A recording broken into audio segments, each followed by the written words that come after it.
다들 안녕하세요. 프로토 91회차 토신 정보방 환급 인증합니다.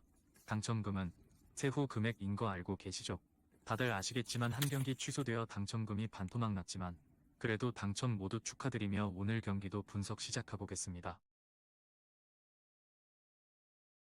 금일 첫 번째 경기 에스턴 빌라 대 브렌트포드 분석 시작해 보겠습니다. 빌라는 맨시티 원정에서 완패하고 이 경기에 나선다. 와킨스가 결장한 경기에서 대신 출전한 존 듀런의 골이 나왔지만 포든을 막지 못하고 완패했다. 벨리와 틸레만스 등이 벤치에서 나오는 등 로테이션을 가동하긴 했지만 점유율을 2배 정도 허용하며 완패를 당하고 토트넘의 승점 2점 차로 추격당했다. 브렌트포드는 브라이튼 상대로 고전 끝에 승점 1점을 따냈다. 상대의 파상 공세에 경기 내내 주도권을 내줬지만 그래도 실점하지 않았다. 아예르와 콜린스 등으로 이뤄진 최종 수비가 상대의 침투를 잘 저지했고 야르몰리크가 부상으로 빠진 네르고르의 공백을 잘 메웠다. 단, 이반 토니와 위사 등 공격진의 마무리가 되지 않았던 점은 아쉬웠다. 빌라의 승리를 본다. 부상 여파로 맨시티전을 휴식한 올리 와킨스가 이번 홈 경기에는 돌아올 것이 유력하기에 디아비, 자니올로와 더불어 상대 수비를 경기 내내 공략할 것이다. 디뉴와 콘사의 측면 공격도 경기 내내 이어질 빌라가 잘하는 홈 경기 일정에서 승점 3점을 따낼 것이다. 금일 두 번째 경기 에버턴 대 벌리 분석 시작해 보겠습니다. 에버튼은 뉴캐슬 원정에서 승점을 따내며 한숨을 돌렸다. 웨스트햄전을 시작으로 3연패했고 그로 인해 강등권과 격차를 벌리지 못했는데 강팀 원정에서 따낸 1점이 큰 힘이 될 수 있다. 좀처럼 골을 넣지 못하던 칼버트 루인의 골이 나왔고 브란스 와이트와 미콜렌코가 수비 라인을 안정적으로 막아냈다. 세르미티와 고메스 등이 로테이션 자원으로 주전의 체력 관리를 해주는 것도 팀에는 힘이다. 벌리는 주중 경기에서 울버햄튼과 비겼다. 2선 공격수로 선발 출전한 라르센의 선제골이 나오며 앞서간 경기였는데 승점 1점에 만족해야 했다. 그 경기를 승리했다면 잔류권과 격차를 줄일 수 있었는데 그러지 못하고 여전히 유력한 강등 후보다. 그래도 아직 팀당 8경기가 남은 상황이기에 기회는 있다. 에버튼의 승리를 본다. 벌리는 포파나와 로드리게스 등이 있지만 확실하게 기회를 골로 연결할 9번 유형의 선수가 부족하다. 베르게가 이번 시즌 중원에서 부진하다는 점도 있다. 홈의 이점을 살릴 수 있고 가너와 이드리사 게에가 중원을 장악할 에버튼이 경기를 주도할 수 있을 것이다. 금일 세 번째 경기 풀럼 대 뉴캐슬 분석 시작해 보겠습니다. 풀럼은 주중 원정 경기에서 노팅엄에 패했다. 주앙 팔리냐와 루키치 등이 나선 중원이 경기 내내 점유율을 가져갔지만 공격진의 골 결정력이 아쉬웠다. 그래도 무니즈가 좋은 컨디션을 유지 중인데다 이 경기부터는 돌아온 라울 히메네스가 나설 수 있다. 윌슨과 트라오레 등은 홈에서 더 적극적으로 경기에 임할 것이다. 뉴캐슬은 주중 경기에서 에버튼과 비겼다. 홈에서 경기 분위기를 주도했고 경기 내내 상대를 몰아쳤지만 이삭의 골 이후 추가골이 나오지 않았다. 그래도 부상자가 끊이지 않은 이번 시즌 꾸준하게 중상위권 순위를 유지 중이다. 윌록과 롱스태프 등 중앙 미드필더들이 조엘 링컨의 공백을 메웠고 반스와 머피의 측면 돌파도 위협적이다. 접전을 본다. 원정 연전을 마치고 돌아온 풀럼이 경기 내내 강팀 상대로도 공격적으로 경기를 운영할 것이 유력해 보인다. 무니즈 외에도 윌슨과 트라오레가 활발한 움직임을 보일 것이다.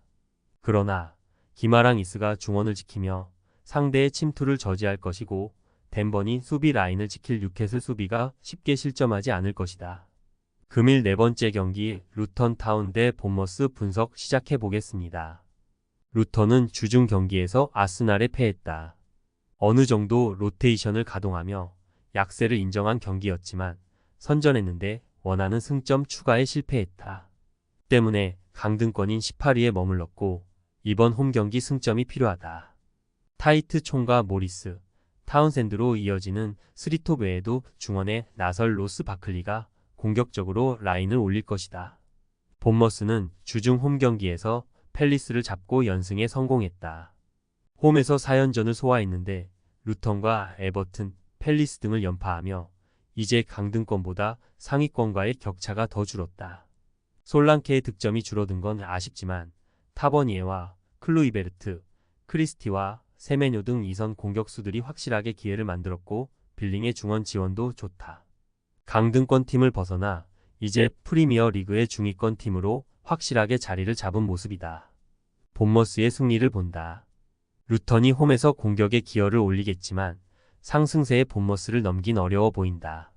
특히 본머스는 최근 2선 의화력이 대단하기에 오버래핑을 자주 시도할 상대 측면을 계속 역습으로 공략할 수 있다.